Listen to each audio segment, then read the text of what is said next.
দেখো আজকে আমরা খাদ্য সমীক্ষা পদ্ধতির পুরাতন পদ্ধতিগুলো আমাদের আগের দিন হয়ে গেছে। আজকে আমরা আধুনিক পদ্ধতি যে 6টা আছে আমরা এই 3টে আজকে পড়ব। প্রশ্নসূচক পদ্ধতি, কোয়েশ্চেনিয়ার মেথড, সাক্ষাৎকার পদ্ধতি, ইন্টারভিউ মেথড আর লগবুক পদ্ধতি বা লগবুক মেথড। ঠিক আছে, প্রশ্নসূচক পদ্ধতি কি না, সমীক্ষার উদ্দেশ্যগুলোকে সামনে রেখে একগুচ্ছ প্রশ্নের তালিকা প্রস্তুত করা হয়।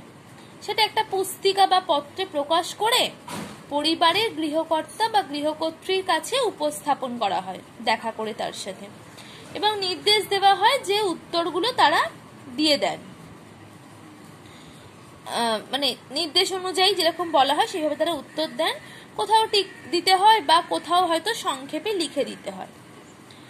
এরপর তারা সেটা 1 সপ্তাহ মতো পরিবারের ওই গৃহকর্তা বা কর্ত্রী রেখে উত্তরটা দেন। 1 সপ্তাহ পরে সমীক্ষক ওটা সংগ্রহ করে নেন, নিয়ে ওই যে তথ্যাবলীগুলো দেওয়া হলো সেই অনুযায়ী সমীক্ষার ফলাফল প্রবেশ করে। যেহেতু সবকিছু লেখা থাকে ভুল হবার চান্স কম। অসুবিধা কি, যদি গৃহের প্রধান অশিক্ষিত হন তাহলে এই পদ্ধতি কিন্তু অচল। যদি সহজ সরল না হয় প্রশ্নগুলো তাহলে উত্তর দিতে পারবেন না। সঠিক উত্তর না পেলে রিপোর্ট ভুল হয়ে যায়, এবং বেশি বড় যদি হয় পুস্তিকা অনেক প্রশ্ন তখন সেটা অনিচ্ছাকৃতভাবে তিনি উত্তর দেন না। তো এই অসুবিধাগুলো কিন্তু হয়ে যায়। এরপর আসবো সাক্ষাৎকার পদ্ধতি বা ইন্টারভিউ মেথড। সাক্ষাৎকার কি না, সমীক্ষক দল সরাসরি পরিবারের লোকজনদের সাথে কথা বলে নিজেই সব উত্তর জেনে ফর্মটি পূরণ করে নেন, বা ওই পরিবারের বিভিন্ন সদস্যদের খাদ্য গ্রহণ সম্পর্কিত তথ্যগুলো তারা দিয়ে দেন। এইভাবে তথ্য পাওয়া যায়। এটা আবার দুরকম ভাবে বিভক্ত। সেটা হচ্ছে একটা ডায়েটারি রিকল প্রসেস, খাদ্য স্মরণে আনা, আরেকটা হচ্ছে ডায়েট হিস্ট্রি বা খাদ্য সংক্রান্ত ইতিহাস।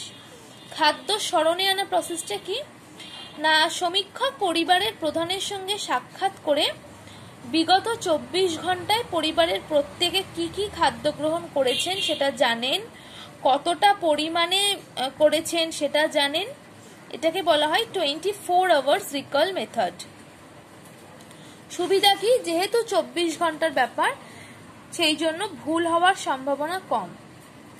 অসুবিধা কি, যদি 24 ঘন্টার ব্যাপার সেই জন্য সেই দিন শুধু যদি আমিষ হয় তাহলে আমিষ পাওয়া গেল, বা আমিষ না হলে নিরামিষ হলে নিরামিষেরই মানে খবর পাওয়া গেল, তাহলে সঠিকভাবে কিন্তু সমীক্ষাটা এই প্রসেসে সম্ভব হয় না। ঠিক আছে, এরপর আসছি খাদ্য সংক্রান্ত ইতিহাস বা ডায়েট হিস্ট্রি। এই প্রসেসে কি করা হয়, কি কি জিনিস খাওয়া হয়, জল খাবার, তার উপাদান গঠন, কতবার খাওয়া হয়, কতটা খাওয়া হয়, এই সব জিজ্ঞাসা করে তার গুণ আর পরিমাণ নির্ধারণ করা হয়। সারা বছর ব্যাপী এই পদ্ধতিটা চালিয়ে বিভিন্ন যে ঋতু বৈচিত্র্য, ঋতুর ফসল সেইগুলো খাদ্যে বৈচিত্র্য আনলো সেটা জানা যায়। সুবিধা কি, নির্ভুল প্রসেস। অসুবিধা কি, সময় সাপেক্ষ। এই যে সারা বছর কথাটা বললাম, খুব অসুবিধাকর একটা পদ্ধতি। এরপর দেখো আসবো লগবুক পদ্ধতি বা লগবুক মেথড।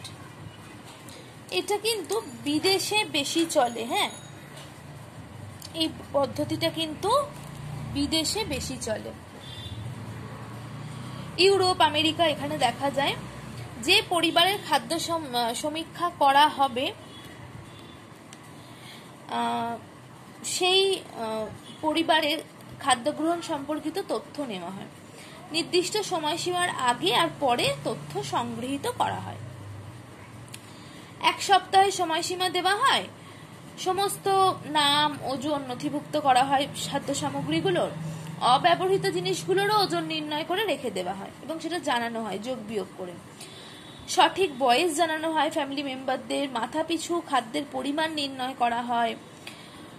1 সপ্তাহ যাবত কি কি করলেন সেটাই লগবুকে লিপিবদ্ধ করেন এবং সমীক্ষক তারপরে সংগ্রহ করেন 1 সপ্তাহ পরে এবং উপযুক্ত গণনার দ্বারা তিনি ওই খাদ্য সমীক্ষা বা খাদ্যাভ্যাস সম্পর্কিত তথ্য আহরণ করেন।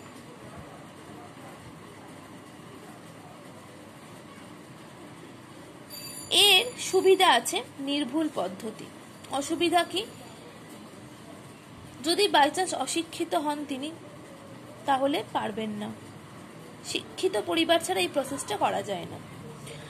সঠিকভাবে যদি লগবুকে না লেখা হয় তাহলে কিন্তু সঠিক তথ্য পাওয়া যায় না।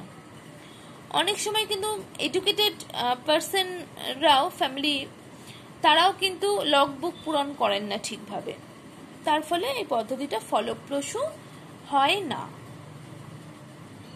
ঠিক আছে, আচ্ছা আজকে তোমাদের এতটুকুই পড়ালাম। 3টে প্রসেস হলো আজকে, সুবিধা অসুবিধাও বললাম। পরের দিন বাকি 3টে প্রসেস আমি বলবো।